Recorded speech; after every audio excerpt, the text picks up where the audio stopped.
The woman's voice rose through the evening air like smoke from a dying campfire, carrying a lullaby that belonged to ghosts. Benjamin Walsh heard it before he saw her, standing alone at 3 wooden crosses beside what remained of a burned homestead just outside Yuba City, California, her voice cracking on words meant for children who would never hear them again. It was late September in 1874, and the air still carried the scorching memory of summer, though the sun had started its descent behind the Sierra Nevada foothills. Benjamin had been riding for 2 days straight, leading his mare and a pack horse loaded with supplies he had picked up in Sacramento. He was headed back to his small ranch another 20 miles north, but something about that voice made him pull on the reins and sit still in the saddle, listening. The woman did not notice him at first. She stood with her back to the road, her dark hair hanging loose past her shoulders, swaying slightly as she sang. Her dress was simple calico, faded from too many washings, and her shoulders shook with grief that seemed too large for her small frame. Benjamin counted 3 crosses, each one roughly made from lumber that looked salvaged from the ruins of the cabin behind them. Fresh dirt mounded over 3 graves, and wildflowers someone had placed there were already wilting in the heat. "Hush now, my babies," she sang, her voice breaking. "Mama's here, Mama's here. Close your eyes, rest your heads, morning will bring nothing to fear." Benjamin felt something crack open in his chest. He had heard plenty of sad songs in his 32 years, had seen more than his share of graves across the frontier. But there was something about this particular sorrow that reached into him and would not let go. He dismounted slowly, not wanting to startle her, and wrapped his horse's reins around a broken fence post that stood at an angle near the road. The woman must have heard the leather creak or his boots on the dry earth, because she turned suddenly, her hand flying to her throat. Her face was tear-streaked and sunburned, her eyes red-rimmed but startlingly blue against her tanned skin. She could not have been more than 25 years old, but grief had carved lines around her mouth that made her look older in some lights and heartbreakingly young in others. "I did not mean to intrude, madam," Benjamin said, removing his hat and holding it against his chest. "I was just passing through and heard you singing." The woman stared at him for a long moment, her jaw tight as if she was deciding whether to tell him to leave or simply ignore him entirely. Then something in her face softened just a fraction, and she turned back to the graves. "I sing to them every night," she said quietly. "I know they cannot hear me. I know they are gone, but I cannot seem to stop." Benjamin took a few careful steps closer, his hat still in his hands. Up close, he could see the crosses bore names carved into the wood with an unsteady hand. Emma, age 6. Samuel, age 4. Baby Rose, 6 months. The dates of death were all the same, just 2 weeks prior. "What happened here?" he asked, though he could already guess from the charred remains of the cabin and the way the woman held herself like someone who had run out of reasons to keep standing. "Fire," she said simply. "Middle of the night. My husband Thomas tried to get them out, but the smoke was too thick.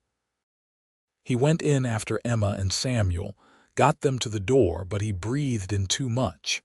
He collapsed just outside with them in his arms. I had the baby.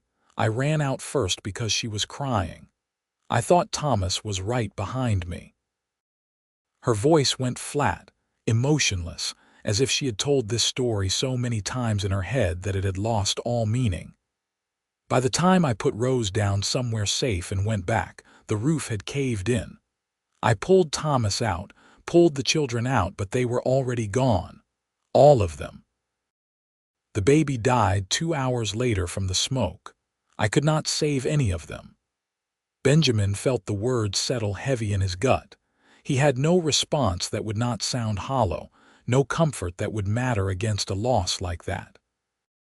So instead he just stood there, hat in hand, and let the silence stretch between them. I am Theresa Bailey, the woman said after a while. This was our homestead. We had been here 3 years trying to make something work. Thomas was a good man, a good father. Her voice caught on the last word. Benjamin Walsh, he replied. I have a ranch about 20 miles north of here. Small operation, just me and a couple of hired hands. We raise cattle mostly, some horses. Theresa nodded but did not seem particularly interested. She knelt down beside the smallest grave and straightened the wilted flowers, her movements slow and careful. Have you got family, Mrs. Bailey? Someone who can help you? It's just Theresa now, she said. And no, my parents died of fever when I was 16. Thomas had a brother back in Missouri, but I have not seen him in years. There is no one. Benjamin looked at the ruins of the cabin, then back at this woman kneeling in the dirt beside 3 graves, and he made a decision that would change both their lives, though neither of them knew it yet. You cannot stay here, he said. There is nothing left. Come back to my ranch. I have a spare room in the house. You can stay there until you figure out what comes next. Theresa looked up at him sharply, suspicion crossing her face. I do not know you. Why would you help me? Because no one should be alone with grief like this, Benjamin said simply. And because I lost someone too, a long time ago. I know what it feels like when the world empties out and you are standing in the middle of it wondering why you are still breathing. Something flickered in Theresa's eyes, recognition maybe, or just bone-deep exhaustion that made arguing seem like too much effort. She looked back at the graves, then at the ruins of her life, then at Benjamin standing there with his hat in his hands and honesty written plain across his weathered face. I do not have anywhere else to go, she admitted quietly. Then come with me. No expectations, no obligations. Just a place to rest until you can figure out your next step. Theresa stood slowly, brushing dirt from her dress. She looked at the graves one more time, her lips moving in a silent goodbye, then walked toward Benjamin with her shoulders squared despite the way her whole body seemed to want to collapse. I do not have much, she said. Just what I am wearing and a small trunk I managed to save from the fire. It has a few of the children's things in it, some papers, a little money Thomas had hidden. That is enough, Benjamin said. We can tie the trunk to my pack horse. You can ride my mare. She is gentle, will not give you any trouble. They worked in silence, Benjamin retrieving the trunk from where it sat beside the road and securing it with rope, while Theresa stood by the graves and sang one more lullaby, her voice barely above a whisper. When she finished, she walked to where Benjamin waited with the horses and let him help her into the saddle, her movements mechanical, like a woman walking through a dream she could not wake from. They rode as the sun set, painting the California hills in shades of orange and purple. Benjamin kept his horse to a slow walk, glancing back occasionally to make sure Theresa was still with him. She rode with her eyes fixed on some point in the distance, her hands loose on the reins, letting the mare follow Benjamin's gelding without any guidance. Night fell before they were halfway to the ranch, and Benjamin made the decision to camp rather than push through in the dark. He found a spot near a creek with enough grass for the horses and some shelter from a stand of oaks. Theresa dismounted without being asked and stood holding the mare's reins while Benjamin unpacked his bedroll and supplies. "I am going to make some coffee and heat up some beans," he said. "You should sit down, rest. It has been a long day." Theresa nodded and sank down onto the bedroll he had spread for her, her eyes following his movements as he built a small fire and set a pot of coffee on to boil. The beans warmed in a tin pan, and the smell of food seemed to wake something in her because she blinked and looked around as if noticing where she was for the first time. "I have not eaten since yesterday morning," she said, sounding surprised by this fact. "Then we will fix that," Benjamin said. He dished out a generous portion of beans onto a tin plate and handed it to her along with a spoon. She ate slowly at first, then faster, as if her body had suddenly remembered it needed fuel to keep going. They ate without talking, the only sounds the crackling of the fire and the soft noises of the horses grazing nearby. When Theresa finished, she set her plate aside and wrapped her arms around her knees, staring into the flames. "Why did you really stop?" she asked. "When you heard me singing?" Most men would have just kept riding. Benjamin poured more coffee into his cup and considered the question. "My wife died 8 years ago," he said finally. "She was pregnant with our first child. Something went wrong and I lost them both. For a long time after that, I was not really living. I was just going through the motions, doing what needed to be done but not caring much about any of it. Then one day I realized I had a choice. I could let the grief eat me alive, or I could find a way to keep going, to build something that mattered even if she was not there to see it. So I bought some land, started the ranch, and I have been working at it ever since." He looked across the fire at Theresa. "When I heard you singing to those children, I heard myself 8 years ago, and I could not just ride past that." Theresa's eyes glistened with fresh tears. "Does it get easier? Does the pain ever stop?" "It changes," Benjamin said honestly. "It gets quieter. You learn to carry it instead of letting it carry you. Some days are harder than others. But yes, eventually you find you can breathe again without it hurting quite so much." "I do not want to forget them," Theresa whispered. "I am afraid if the pain goes away, it means I have forgotten." "You will never forget them," Benjamin said with absolute certainty. "They are part of you. The pain easing does not mean the love goes away. It just means you are healing, and there is no shame in that. They would want you to heal." Theresa pulled her knees tighter to her chest and rocked slightly, a broken sound escaping her throat. Benjamin wanted to go to her to offer some kind of physical comfort, but he sensed she needed space more than she needed touch right now. So he stayed on his side of the fire and waited while she cried, letting her grief pour out under the stars. When she finally quieted, exhaustion had settled over her like a blanket.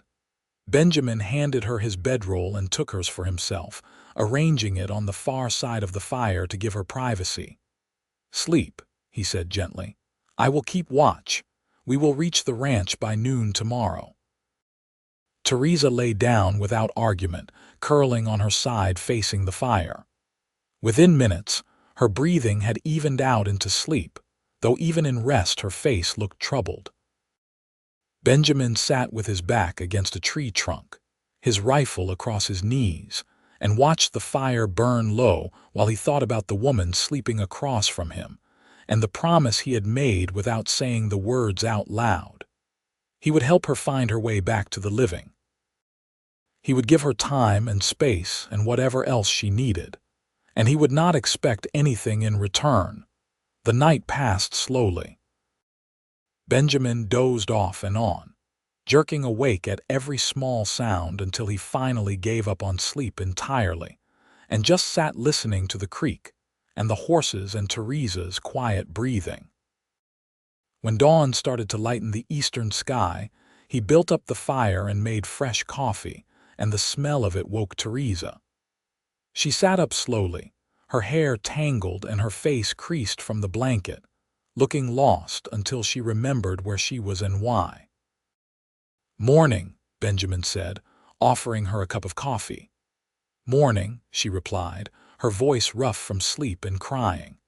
She accepted the cup and wrapped her hands around it, drawing warmth from the tin even though the morning was already heating up. They ate a quick breakfast of hardtack and dried apples, then packed up the camp and got back on the road. The landscape slowly changed as they rode north, the rolling hills giving way to flatter grazing land dotted with oak trees. Benjamin pointed out landmarks as they passed, a rock formation that looked like a man's profile, a bend in the creek where he had once seen a black bear fishing, a grove of trees where he had camped on his way to buy the land for his ranch.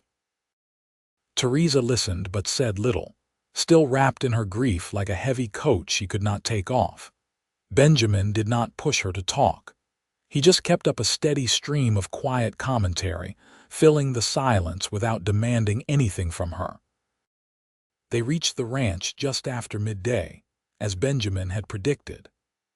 It was a modest operation, a 2-story wood frame house with a covered porch, a barn large enough for a dozen horses, a bunkhouse for the hired hands, and several corrals spreading out from the main buildings. Cattle grazed in the distance, and Benjamin could see 2 of his men working near the barn, likely repairing tack or doing some other maintenance work. "It is not much," Benjamin said as they rode up the path to the house, "but it is home." One of the hired hands, a young man named Charlie with sun-bleached hair and a perpetual sunburn, came jogging over to take the horses.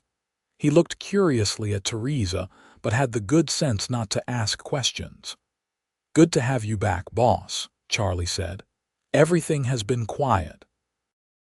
Old Buck threw a shoe yesterday, but I got him fixed up. Martinez is checking the north fence line for breaks." "Good work," Benjamin said. He helped Theresa dismount, then untied her trunk from the pack horse. "Charlie, this is Mrs. Theresa Bailey. She will be staying in the spare room for a while. Make sure the men know to be respectful." Charlie touched his hat brim. "Yes, sir, madam." Theresa nodded at him but did not speak. Benjamin picked up her trunk and carried it toward the house, Theresa following close behind. The interior was simple but clean, furnished with solid handmade pieces that looked built to last. The main room held a large fireplace, a table with 6 chairs, and a comfortable-looking settee near the front window. A kitchen area took up the back portion of the room and stairs led to the second floor. "The spare room is up here," Benjamin said, climbing the stairs with the trunk. "It has a bed, a dresser, a washstand. Not fancy but comfortable enough." He pushed open a door at the end of the hall, revealing a small room with whitewashed walls and a single window that looked out over the corrals. The bed was neatly made with a simple quilt, and everything smelled of sun-dried linen and beeswax. Benjamin set the trunk at the foot of the bed and stepped back. "Make yourself at home. There is water in the pitcher if you want to wash up. I will be downstairs if you need anything." Theresa stood in the middle of the room, her arms wrapped around herself. "Thank you," she said quietly. "For all of this. I do not know how to repay you." "You do not need to repay me," Benjamin said. "Just rest, heal. That is enough." He left her there and went back downstairs, suddenly aware that he had just invited a grief-stricken widow into his home and had no idea what happened next. He had acted on instinct, on the memory of his own loss, and the way her voice had cracked on that lullaby. But now the reality of the situation settled over him. He had a stranger living under his roof, a woman who had lost everything, and he had just promised to help her without any clear plan for how to do that. But when he thought about turning her away, about leaving her at those graves with nowhere to go and no one to help her, his chest tightened with something that felt like panic. No, he had made the right choice. Whatever came next, they would figure it out together. The first week passed in a haze of careful politeness and uncomfortable silences. Theresa spent most of her time in her room, coming down only for meals that she picked at without much appetite. Benjamin gave her space but made a point of knocking on her door 3 times a day to let her know food was ready. Sometimes she came down, sometimes she did not, and he learned not to take it personally. Charlie and Martinez, the other hired hand, treated her with the kind of exaggerated courtesy men used around women they did not know what to do with.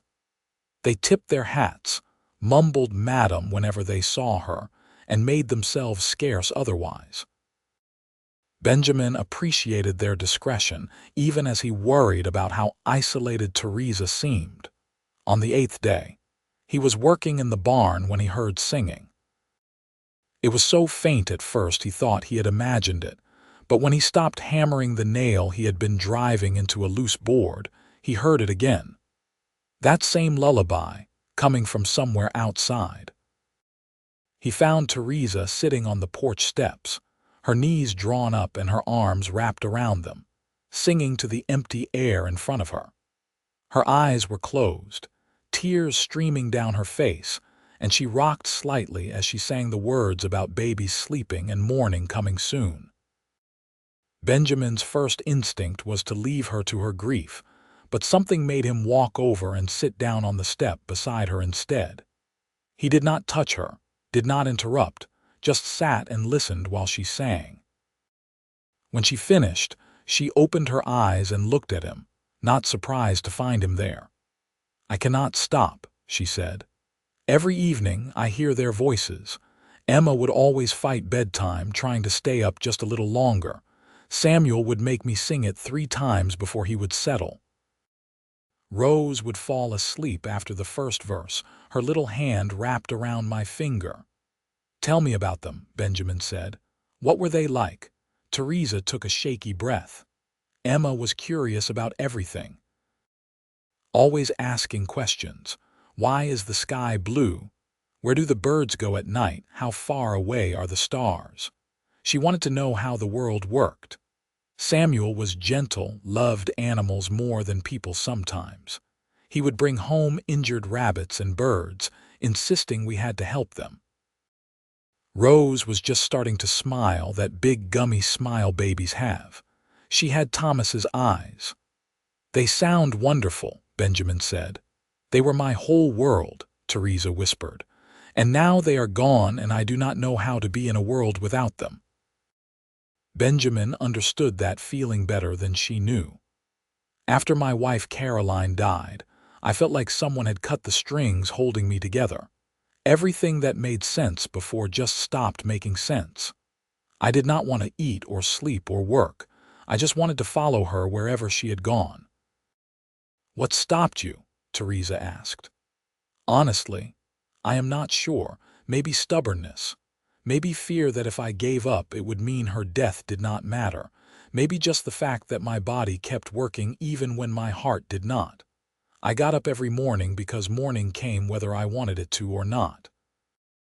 I worked because cattle need feeding and horses need tending. And somewhere along the way, I realized I was still alive and I had to decide what to do about that." Theresa was quiet for a long time, watching the sun set over the hills. "I do not know what to do," she finally said. "I do not know what I am supposed to do next." "You do not have to know right now," Benjamin said. "You can just be here. Let yourself grieve. Let yourself heal. The rest will come when it is ready." "You are very kind," Theresa said, looking at him with those devastating blue eyes. "Kinder than you need to be to a stranger." "You are not a stranger anymore," Benjamin said simply. "You are someone who needs help and I have help to give. That is all." But even as he said it, he knew it was not quite true. In the week since he had brought Theresa home, he had found himself thinking about her at odd moments, wondering if she was eating enough, if she was sleeping, if she needed anything. He worried about her in a way that went beyond simple hospitality, and that worried him in turn. The last thing this grieving woman needed was him developing feelings that would complicate an already difficult situation. So he pushed those thoughts aside and focused on being what she needed him to be, a steady presence, someone who asked nothing of her except that she keep breathing, keep existing, keep moving forward even when forward was just making it through another day. As September turned into October, Theresa began emerging from her room more often. She started helping with cooking, insisting she needed something to do with her hands. Benjamin came home one evening to find her kneading bread dough at the kitchen table, flour dusting her arms up to her elbows, and the sight of her in his kitchen doing something so domestic made his heart skip in a way he had not felt in years. "I hope you do not mind," she said when she noticed him watching. "I found the flour and yeast in the pantry, and I thought fresh bread might be nice." "I do not mind at all," Benjamin said. "I have been buying bread in town because I am terrible at making it. This is a welcome change." Theresa almost smiled. It was not quite there, just a slight softening around her mouth, but it was the closest he had seen her come to something other than grief since he had found her at those graves. The bread was excellent, and they ate it warm with butter and honey, sitting at the table while Charlie and Martinez took their portions out to the bunkhouse to give them privacy. Benjamin found himself telling Theresa about his plans for the ranch, how he wanted to expand the herd, maybe bring in some breeding stock to improve the quality of his cattle. She listened and asked questions that showed she understood more about ranching than he had expected. "Thomas and I ran a small farm back in Missouri before we came west," she explained. "Nothing as large as this, but I know my way around livestock and crops. When we got the homestead here, Thomas was so excited about the possibilities. He had big dreams." Her voice caught on the last word, but she swallowed hard and continued. "He wanted to prove we could make something of ourselves out here." "He did prove it," Benjamin said gently. "You both did. You built a life together, raised a family, made a home in a hard place. That took courage." "A lot of good it did," Theresa said bitterly. "One fire and everything was gone." "The fire took your home and your family," Benjamin said, "but it did not take away what you built together. Those years still happened. The love still mattered. Nothing can take that away from you." Theresa looked at him with something between gratitude and anguish. "You say that like you believe it." "I do believe it. Caroline and I only had 2 years together, but those 2 years made me who I am. The fact that she is gone does not make our time together any less real or important."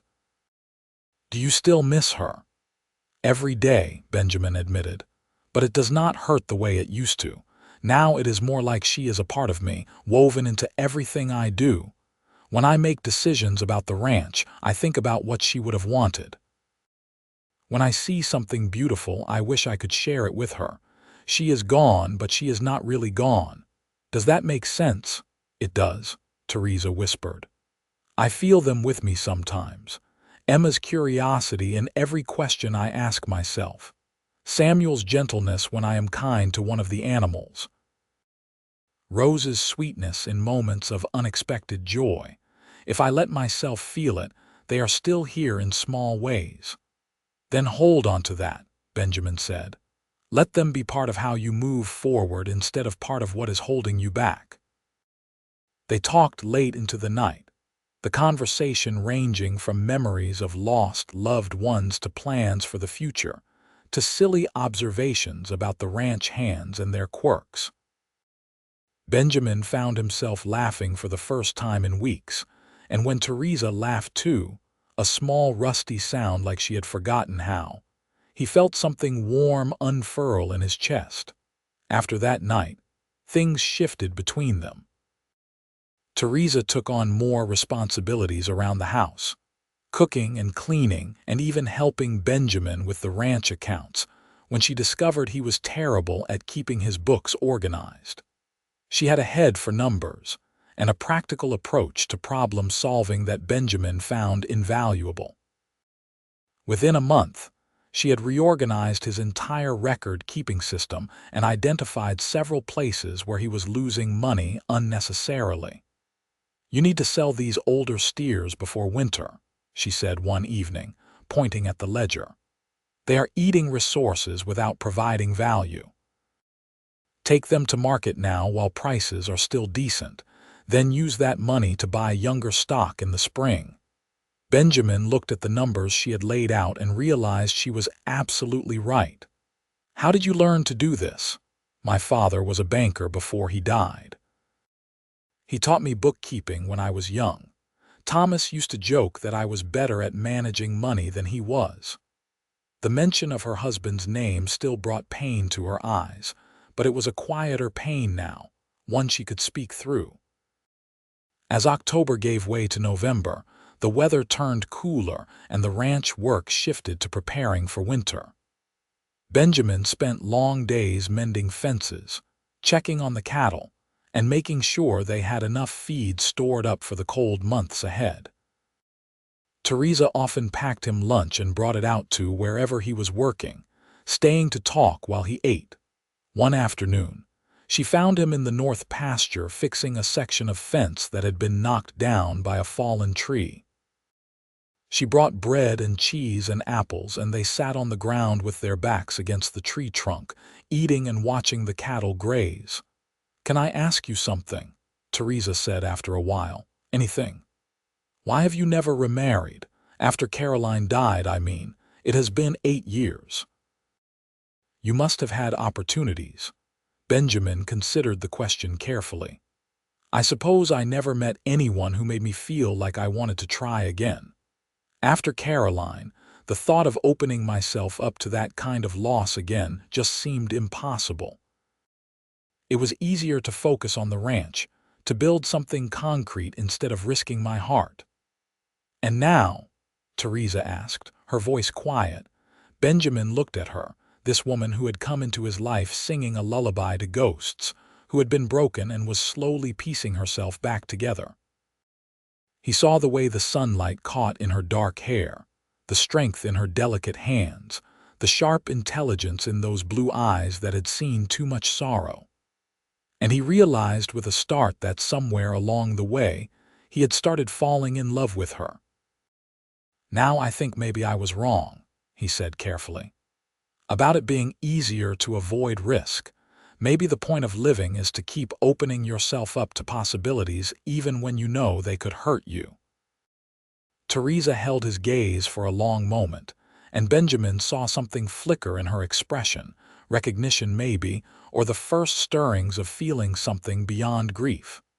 But then she looked away, breaking the moment. "I do not know if I am ready for possibilities," she said quietly. "Some days I can barely manage the present." "I know," Benjamin said, "and I am not asking you to be ready. I just wanted you to know that when you are, if you are, I will be here." They sat in silence after that, but it was a comfortable silence, the kind that existed between people who understood each other without needing words. When they finally packed up and headed back to the house, walking side by side across the field, Benjamin felt something had shifted between them again, some unspoken acknowledgement of feelings that were growing despite the grief and loss that had brought them together. November turned cold and rainy, keeping everyone close to the house for days at a time. Theresa and Benjamin fell into domestic routines that felt natural and right, cooking together, maintaining the house, sitting by the fire in the evenings and reading or talking, or just existing in comfortable companionship.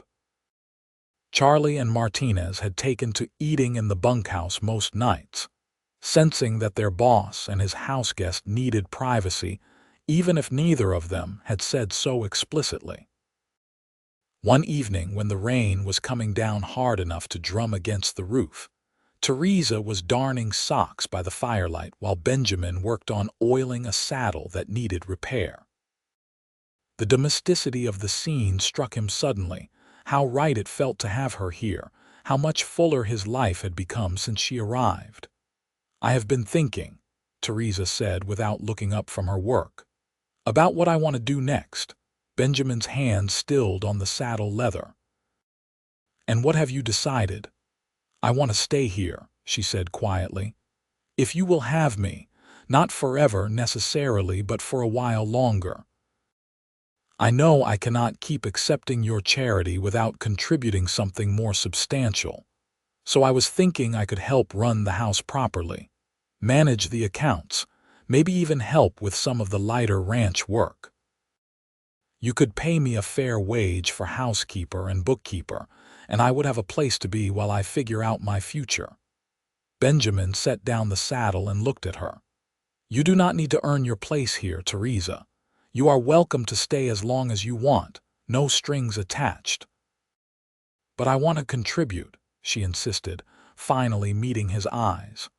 I need to feel useful. I need to feel like I am building towards something instead of just existing in the kindness of others. All right, Benjamin said. If that is what you need, we can make it formal. But you should know that you already contribute more than you realize. This house feels like a home again with you in it. That is worth more than any wage I could pay you. Theresa's eyes glistened with sudden tears. You really mean that?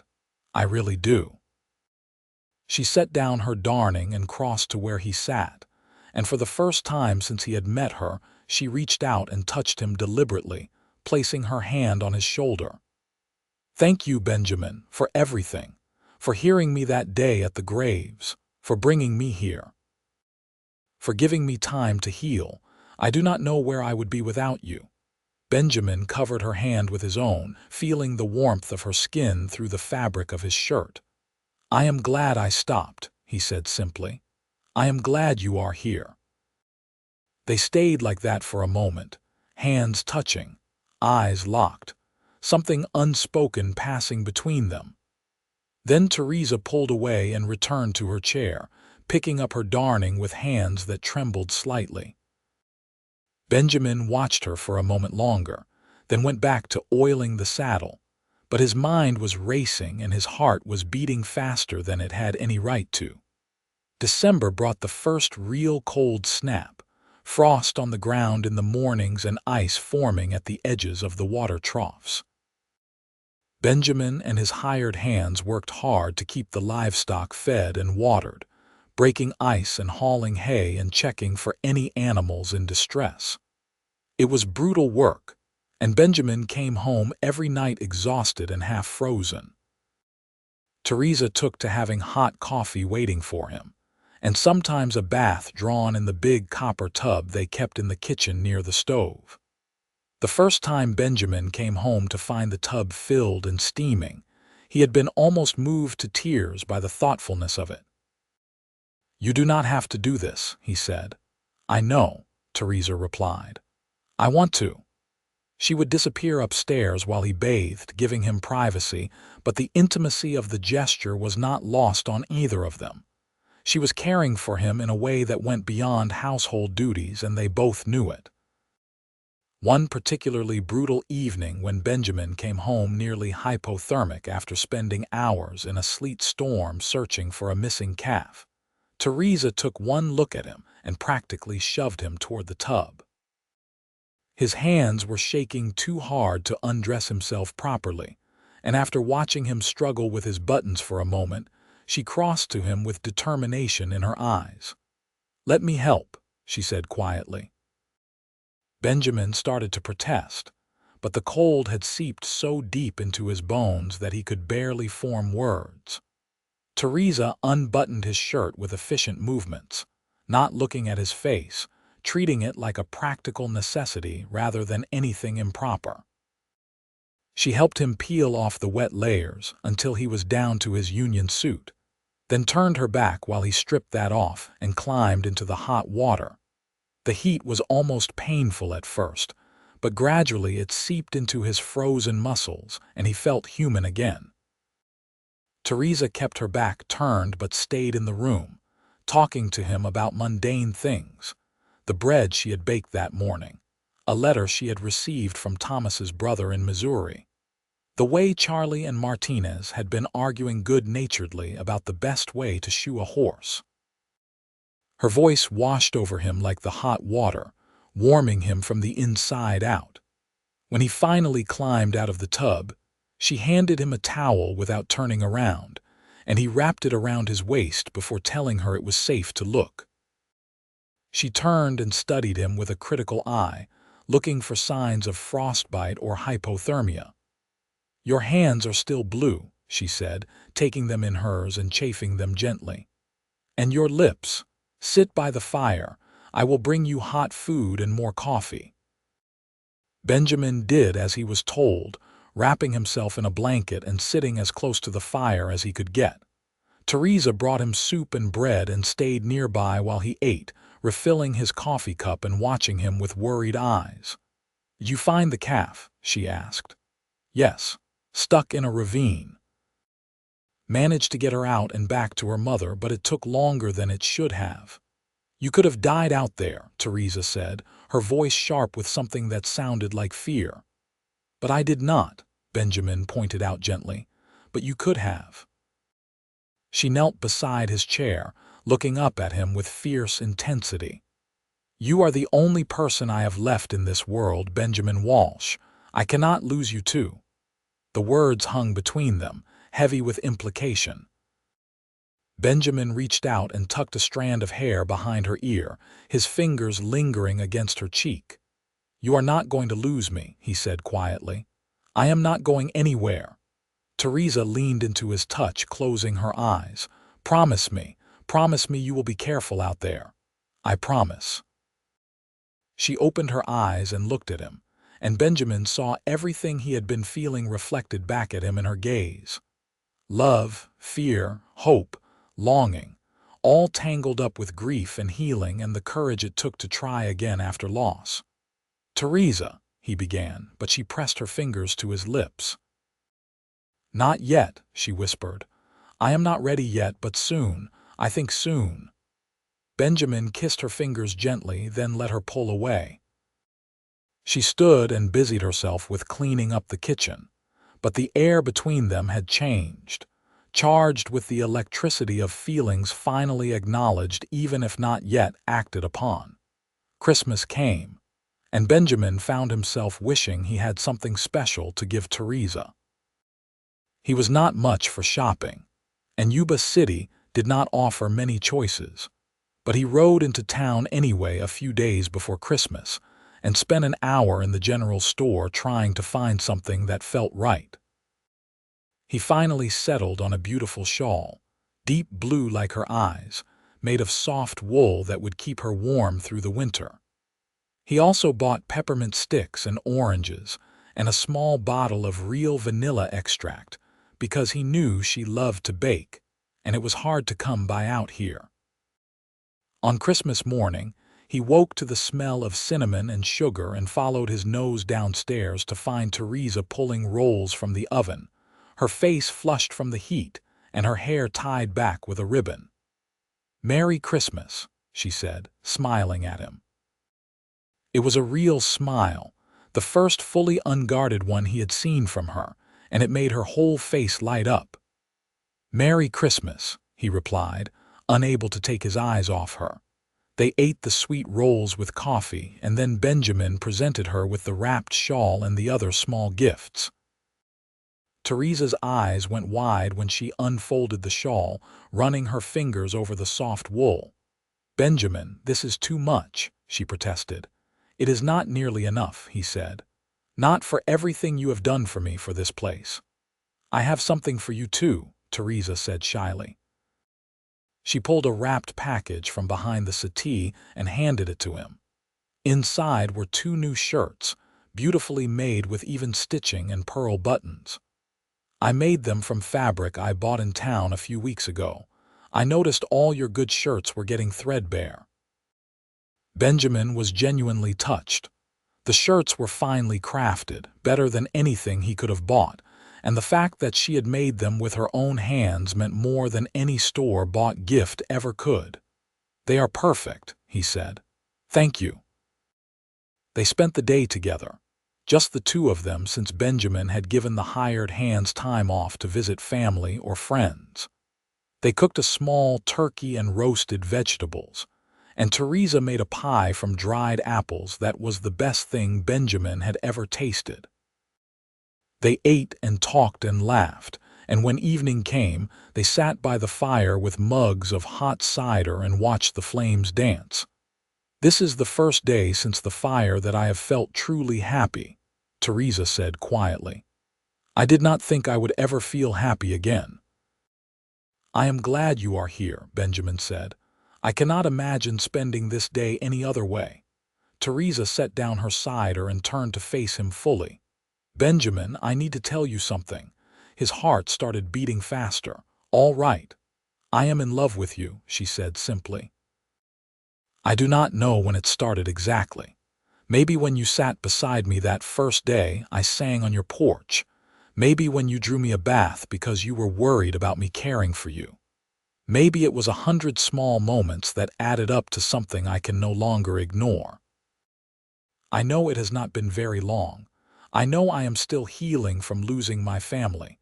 But I also know that what I feel for you is real, and I am tired of pretending it is not there." Benjamin felt like someone had just handed him the sun. "Theresa," he breathed. "I have been in love with you for months. I did not want to say anything because I thought it was too soon, that you needed time. But every day I wake up grateful you are here, and every night I go to sleep thinking about you.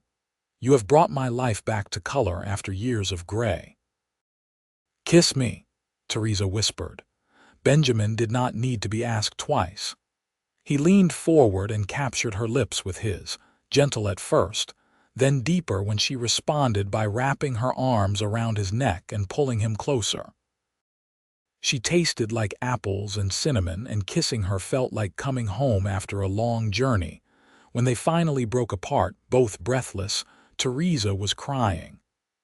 "I did not think I could have this again," she said. "Love, hope, a future. I thought it died with Thomas and the children." "You can have all of that and more," Benjamin promised. "If you want it, if you will have me." "I want it," Theresa said fiercely. "I want you. I want a life together. I want to build something new while still honoring what came before." They kissed again, and this time when they pulled apart, they were both smiling through their tears. Benjamin took her hand and held it against his chest, over his heart. "Marry me," he said. "Not today, not tomorrow, but when you are ready. Marry me and let me spend the rest of my life making you happy." "Yes," Theresa said without hesitation. "Yes, I will marry you." They held each other by the firelight, making quiet plans for the future. They would marry in the spring, they decided, when the weather was better and the wildflowers were blooming.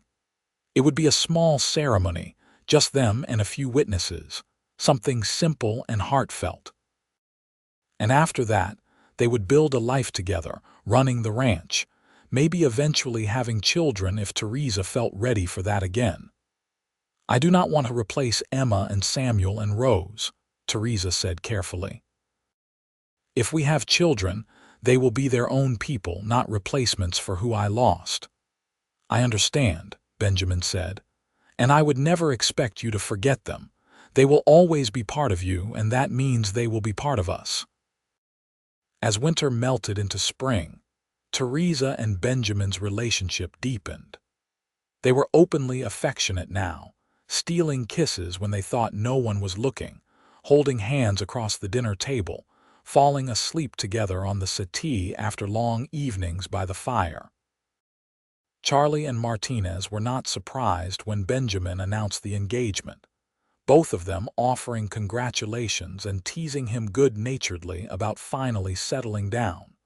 Theresa's grief did not disappear, but it changed shape. She still visited the graves of her family once a month, making the ride to the burned homestead and spending time there with her memories. Benjamin always offered to go with her, but she preferred to go alone, and he respected that. She would come back quiet and sad, but no longer devastated, and she would let Benjamin hold her while she cried, and then she would move forward again. In early April, they traveled to Yuba City to arrange for the wedding and buy a proper dress for Theresa. She chose something simple, cream-colored with lace at the collar and cuffs, modest but beautiful.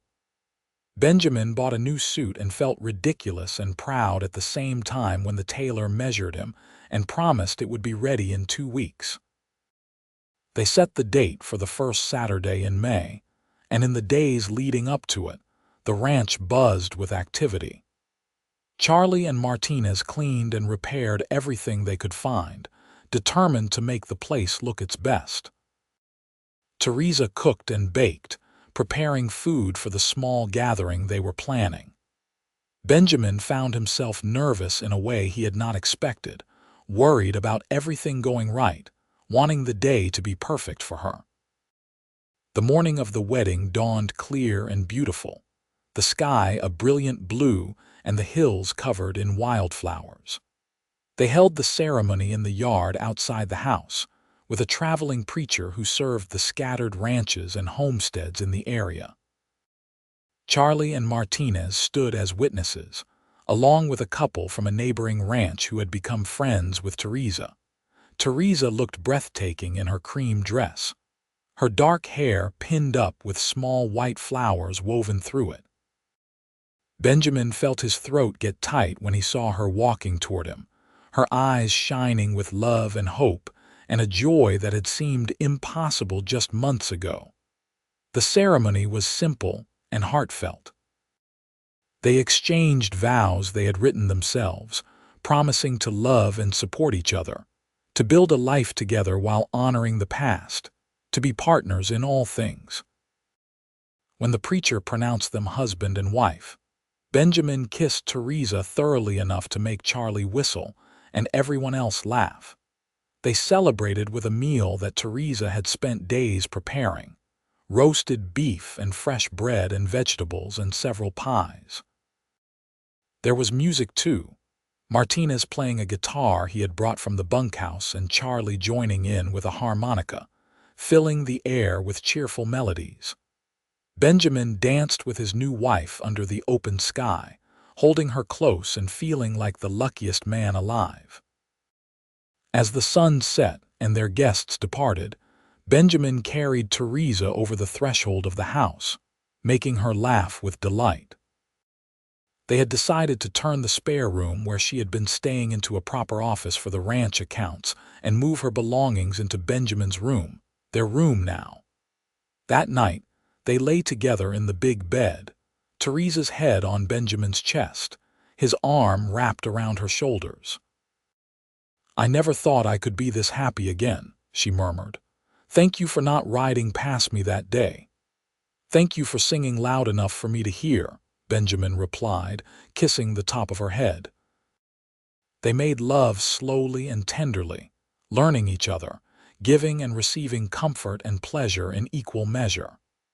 Afterward, they talked late into the night about their dreams for the future, the plans they wanted to make, the life they would build together. Summer arrived hot and bright, and Benjamin and Theresa settled into married life with an ease that surprised them both. They worked side by side during the days, Benjamin managing the livestock and physical labor, while Theresa handled the accounts and household, and often helped with the lighter ranch work. She was surprisingly good with horses, and Benjamin started teaching her to train them, discovering she had a natural gift for it. Evenings were spent on the porch, watching the sun set and talking about everything and nothing. Sometimes Theresa would sing, though no longer lullabies to absent children. Instead, she sang old folk songs and ballads, her voice clear and beautiful in the quiet evening air. Benjamin would listen and feel grateful for every single day they had together. In late August, Theresa realized she was pregnant. She told Benjamin one evening after dinner, watching his face carefully for his reaction. He saw fear and hope warring in her eyes, knowing she was thinking about the baby she had lost in the fire, about the risk of opening her heart to another child after such devastating loss. "How do you feel about it?" he asked gently. "Terrified," Theresa admitted, "but also excited. I want this baby, Benjamin. I want to be a mother again, but I am scared of losing someone else I love." "We will be scared together," Benjamin said, pulling her into his arms, "and we will get through it together. Whatever happens, we face it as a team." The pregnancy was not easy. Theresa was sick most of the first 3 months, and Benjamin hovered anxiously, bringing her ginger tea and crackers and anything else that might help. As she grew bigger, her anxiety increased, and some nights she would wake from nightmares about fires and smoke and losing this child like she had lost Rose. Benjamin would hold her through those dark moments, talking her down from her panic, reminding her that this was not the past, that they were safe, that the baby was strong and healthy. He accompanied her to every appointment with the midwife in town, asking questions and memorizing every piece of advice about keeping mother and baby healthy. As winter approached, they prepared a nursery in one of the spare rooms. Theresa sewed blankets and tiny clothes, and Benjamin built a beautiful cradle from oak wood, carving delicate patterns into the sides. They tried not to get too attached, tried not to hope too hard, but it was impossible not to love the life growing between them. In early March of 1876, on a cold, clear night with the stars bright overhead, Theresa went into labor. The midwife arrived and took over with calm efficiency while Benjamin paced outside the bedroom, alternating between prayer and panic. Charlie and Martinez tried to distract him with cards and conversation, but he was too worried to focus on anything except the sounds coming from upstairs. After what felt like an eternity but was probably only 8 hours, he heard the sharp cry of a newborn, and his knees nearly gave out from relief. The midwife appeared at the top of the stairs, smiling broadly. "Congratulations, Mr. Walsh. You have a healthy son and your wife is doing fine. You can come up now." Benjamin took the stairs 2 at a time and burst into the room to find Theresa propped up against the pillows, exhausted and tear-stained but glowing with joy. In her arms was a tiny, red-faced baby, wrapped in one of the blankets she had sewn. "Benjamin, meet your son," she said softly. Benjamin approached slowly, almost afraid to touch this precious new life. The baby had a shock of dark hair and was waving tiny fists in the air, protesting the indignity of being born. When Benjamin gently touched one of those fists, the baby's fingers curled around his and Benjamin felt his heart crack open all over again. "He is perfect," Benjamin whispered. "You are both perfect." "I was thinking we could name him James," Theresa said. "James Benjamin Walsh." "If that is all right with you." "James," Benjamin repeated, testing the name. "I love it." He sat on the edge of the bed and put his arm around Theresa, the two of them looking down at their son in wonder. This was what they had been building toward, Benjamin realized. This moment right here, this family they had created out of grief and hope and the courage to love again. The first year with James was exhausting and wonderful in equal measure. He was a good baby overall, but babies are demanding by nature, and both Benjamin and Theresa found themselves operating on very little sleep. Charlie and Martinez were surprisingly helpful, often taking turns holding the baby so Theresa could rest or handle other work.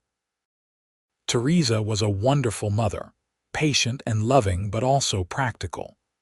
She did not coddle James unnecessarily, but gave him space to explore and learn.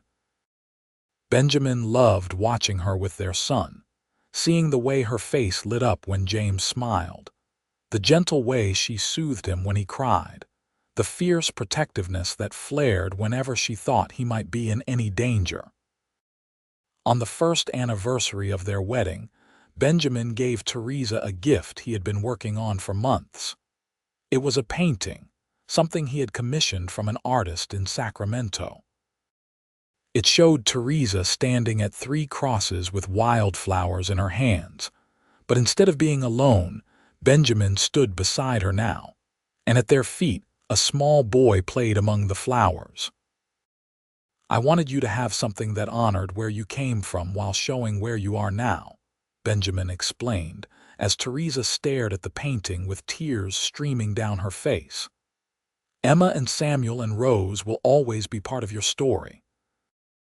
But now you have James and you have me, and we are all part of something new together." "It is the most beautiful thing anyone has ever given me," Theresa whispered. "Thank you." They hung the painting in their bedroom, and sometimes Benjamin would catch Theresa looking at it with a soft expression on her face. touching the frame gently as if she could reach through it and touch the children she had lost. Life continued its steady rhythm. James grew from baby to toddler, learning to walk and talk and get into everything. The ranch prospered under their joint management, expanding as they brought in more cattle and better breeding stock. Benjamin taught Theresa everything he knew about ranching, and she surprised him constantly with her ideas and instincts. When James was 2, Theresa got pregnant again. This time the fear was less, though not entirely gone. The pregnancy was easier too, and in the spring of 1879 they welcomed a daughter they named Caroline, after Benjamin's first wife. Theresa had suggested it, wanting to honor the woman who had made Benjamin the man he was, the man Theresa had fallen in love with. Benjamin cried when he held his daughter for the first time, thinking about the wife and child he had lost, grateful for the wife and children he had now. Life had given him a second chance, and he was determined not to waste a single moment of it. The years passed in a blur of children and ranch work and love. They had 2 more children, another son they named Thomas after Theresa's first husband, and a daughter they named Emma after Theresa's eldest from her first family. It felt right to Benjamin, giving these names to their children, keeping the memory of loved ones alive while building something new. Theresa never forgot the family she lost. Every year on the anniversary of the fire, she would ride out to the graves and spend time there, sometimes alone, sometimes with Benjamin and the children. She would tell James and Caroline and Thomas and Emma about their half-siblings, about the brave little girl who asked questions and the gentle boy who loved animals and the sweet baby who barely had time to exist. "They are part of our family too," she told them. "Even though they are gone, they are still part of who we are." Benjamin would stand beside her at those graves and marvel at her strength, at the way she had taken the worst thing that could happen to a person, and somehow transformed it into wisdom and compassion and love that spilled over onto everyone around her. On their 10th wedding anniversary, they threw a party at the ranch. Friends and neighbors came from miles around, filling the yard with laughter and music and celebration. Their 4 children ran wild with the other kids, and Benjamin and Theresa danced together as the sun set, just like they had on their wedding day. "You ever regret it?" Benjamin asked as they swayed to the music. "Marrying me, building this life?" "Not for a single second," Theresa said fiercely. "You saved me, Benjamin. You heard me singing to ghosts and you promised me a future, even if you did not say the words out loud at the time. You kept that promise every single day." "You saved me too," Benjamin said. "I was just going through the motions before you arrived. You reminded me what it felt like to really live." They kissed there in front of everyone, neither of them caring who saw. Their children made exaggerated gagging sounds and their friends cheered, and the music played on. As the years continued to pass, Benjamin and Theresa grew older but no less devoted to each other. Their children grew up strong and capable, taking on more responsibility around the ranch as they matured. James turned out to have his mother's head for business and his father's way with animals. Caroline was quieter but fiercely intelligent, already talking about becoming a teacher. Thomas had his namesake's adventurous spirit, always wanting to explore beyond the boundaries of the ranch. And Emma, their youngest, had inherited her mother's beautiful singing voice and used it liberally. When James turned 20, he started courting a girl from town, a sweet schoolteacher named Mary who fit into their family like she had always been there. They married when James was 22, and Benjamin and Theresa became grandparents a year later when Mary gave birth to twin boys. "I cannot believe I am old enough to be a grandmother," Theresa said, holding one of the twins while Benjamin held the other. "You are the most beautiful grandmother I have ever seen," Benjamin assured her, earning an eye roll and a smile. More grandchildren followed as their other children married and started families of their own. The ranch expanded to accommodate the growing family, with new houses built for the younger generation and their families. What had started as Benjamin's solitary operation had become a true family enterprise, with everyone contributing their skills and energy. Through it all, Benjamin and Theresa remained at the center, the foundation on which everything else was built. They still took evening walks together, still sat on the porch and watched the sun set, still found moments of privacy to remind each other why they had fallen in love in the first place. One summer evening when they were both in their 60s, they rode out together to the site of Theresa's old homestead. The burned cabin was long gone, reclaimed by the earth, but the three crosses still stood, weathered and worn but maintained by Theresa's regular visits. They stood there holding hands as the sun set, and Theresa sang that old lullaby one more time, her voice wavering with age but still beautiful. Benjamin listened like he had that very first time, feeling the same pull in his chest, the same sense that this moment mattered in ways he could not fully articulate. "You think they know?" Theresa asked when the song ended. "Emma and Samuel and Rose, you think they know I am happy? That I found love again and built a new family?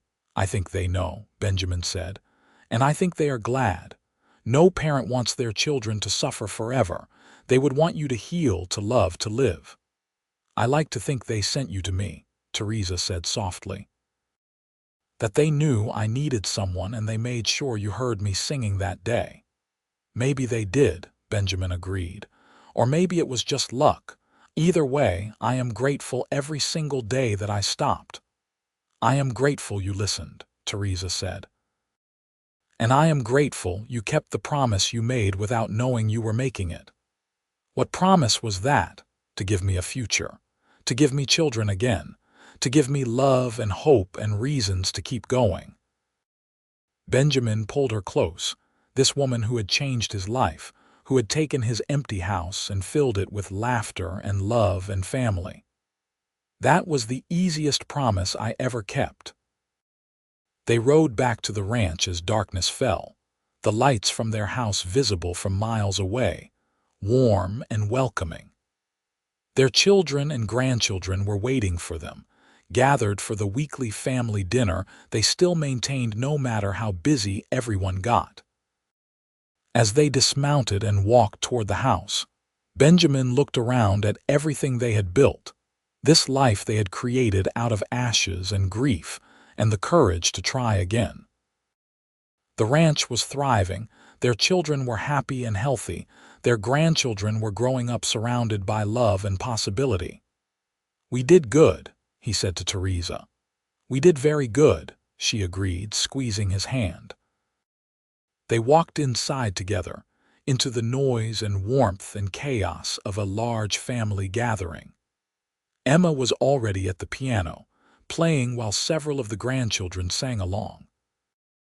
Caroline was helping her mother-in-law set the table while simultaneously keeping an eye on a toddler trying to escape out the back door.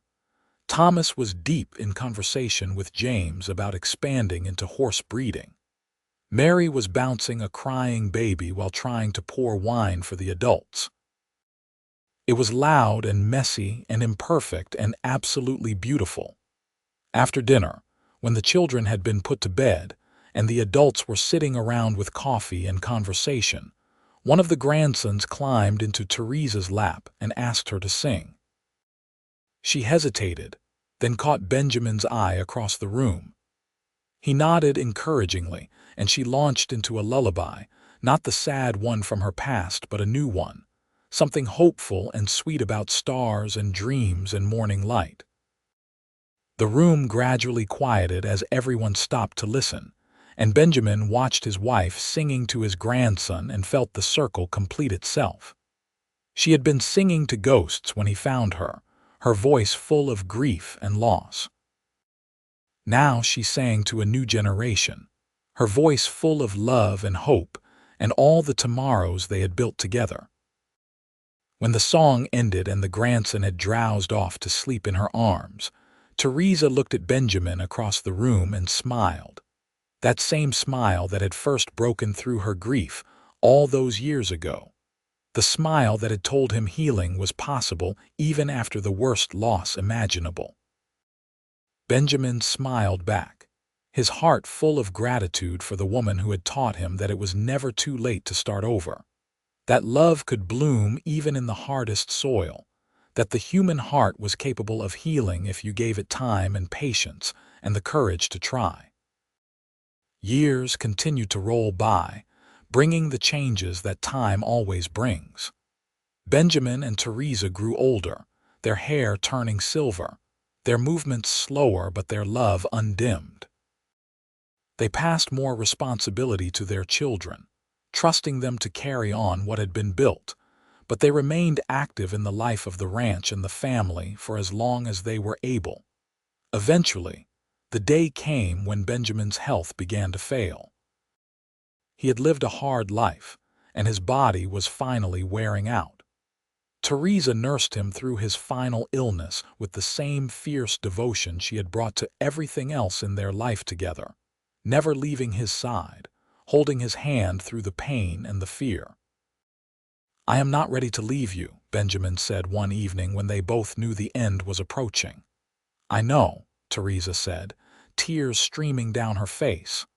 "I am not ready to let you go, but we have had 30 years together, Benjamin. 30 years of love and family and joy.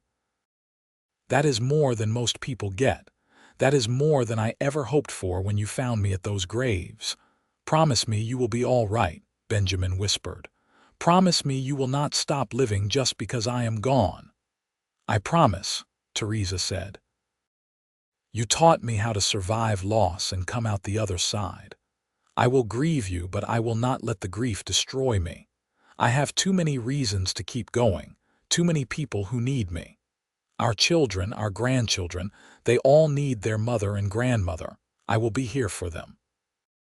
Benjamin died peacefully a few days later, surrounded by his family, with Theresa holding his hand and whispering how much she loved him, how grateful she was for every moment they had shared. It was the spring of 1904, and he was 62 years old. Theresa grieved deeply, but did not break. She had learned how to carry loss, how to honor the dead while continuing to live for those who remained. She stayed on at the ranch, still managing the accounts, still helping with decisions, still gathering the family together for weekly dinners and holidays and celebrations. She lived another 12 years, long enough to see great-grandchildren born, long enough to watch the ranch grow into one of the most successful operations in the region. She told stories about Benjamin to the younger grandchildren who had never known him, keeping his memory alive, making sure they understood the man who had built the foundation for everything they enjoyed. On quiet evenings, she would sit on the porch and sing, sometimes lullabies to whatever child needed soothing, sometimes old folk songs just for herself. And sometimes, when she was alone, she would sing that particular lullaby, the one she had been singing when Benjamin found her. But now it was for all of them, Emma and Samuel and Rose and Thomas and Benjamin, all the people she had loved and lost who were waiting for her on the other side.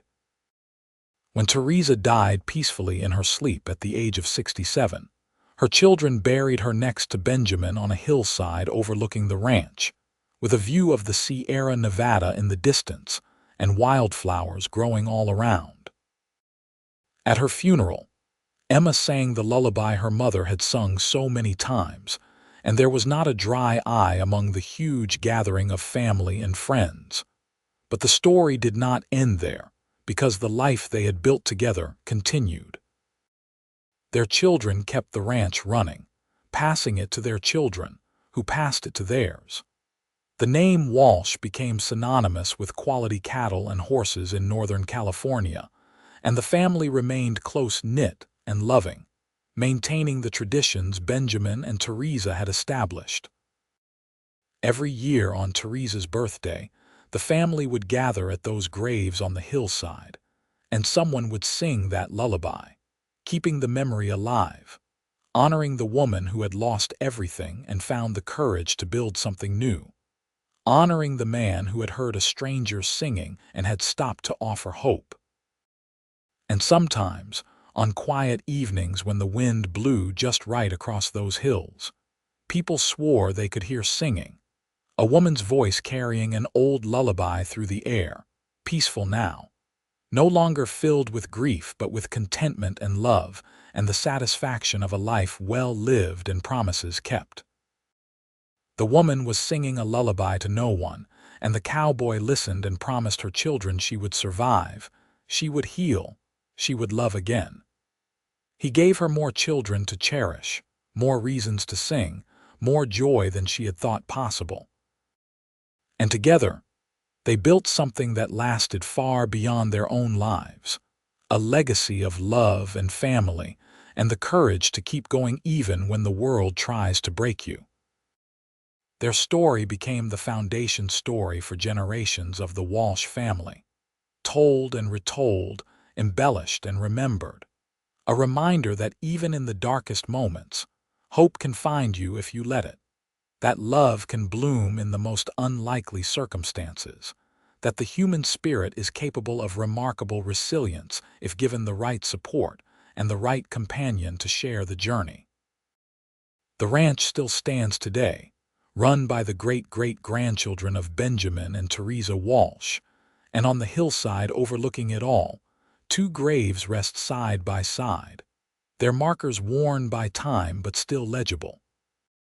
And growing all around them, every spring without fail, are wildflowers in every color imaginable, as if the earth itself is honoring the love story that started with a lullaby and a promise, and grew into something that changed the shape of countless lives.